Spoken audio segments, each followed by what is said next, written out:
Bismillahirrahmanirrahim. Assalamualaikum warahmatullahi wabarakatuh. Perkenalkan, nama saya Dewi dengan NIM 10572117719 kelas FM 19C. Di sini saya akan menjelaskan sedikit mengenai analisis camel. Pertama-tama kita harus mengetahui terlebih dahulu apa itu analisis camel. Analisis camel merupakan alat untuk menganalisis kondisi keuangan suatu bank dan untuk penilaian manajemen bank yang ditetapkan oleh Bank Indonesia atau BI. Sumber data penelitian ini menggunakan sumber data sekunder yang diperoleh dari laporan publikasi keuangan Bank Indonesia. Rasio camel terdiri atas beberapa komponen, di antaranya 1. Aspek kapital permodalan, aspek kualitas aset atau aset, 3. Aspek manajemen, 4. Aspek earning atau rentabilitas, dan 5. Aspek liquidity atau likuiditas. Yang pertama yaitu aspek kapital atau permodalan dengan rumus CAR sama dengan modal dibagi ATMR dikali 100%. Dalam laporan keuangan PT Bank Sulselbar tahun 2015 dan tahun 2016. Berikut pada tahun 2015 dari hasil perhitungan CAR untuk tahun 2015 menunjukkan bahwa rasio kecukupan modal yang diperoleh PT Bank Sulselbar sebesar 27,62% dan pada tahun 2016 sebesar 21,37%. Yang kedua, aspek kualitas aset dengan rumus KAP sama dengan aktiva produktif yang diklasifikasikan dibagi total aktiva produktif dikali 10%. Pada tahun 2015 khususnya PT Bank Sulselbar dapat dihitung sebesar 0,28% dan pada tahun 2016 dihitung sebesar 0,25%. Yang ketiga, aspek manajemen dengan rumus NPM sama dengan laba bersih dibagi laba operasional dikali 100%.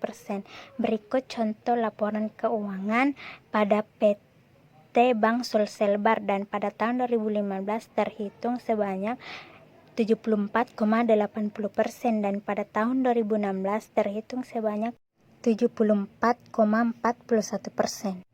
Yang keempat, aspek earning dengan rumus ROA sama dengan laba bersih sebelum pajak dibagi total aset dikali 100%. Berikut contoh tabel laporan keuangan PT Bank Sulselbar dan pada tahun 2015 dapat dihitung sebesar 5,85% dan pada tahun 2016 sebesar 5,15%. 5. Aspek liquidity dengan rumus BOPO sama dengan beban operasional dibagi pendapatan operasional dikali 100%. Pada laporan keuangan PT Sulselbar tahun 2015 dan 2016. Pada tahun 2015 dengan menggunakan rumus aspek liquidity dapat terhitung sebesar 71,34% dan pada tahun 2016 terhitung sebesar 58,28%. Kesimpulannya, berdasarkan analisis metode camel, PT Bank Sulselbar tergolong perusahaan di bidang perbankan yang berada pada predikat sehat.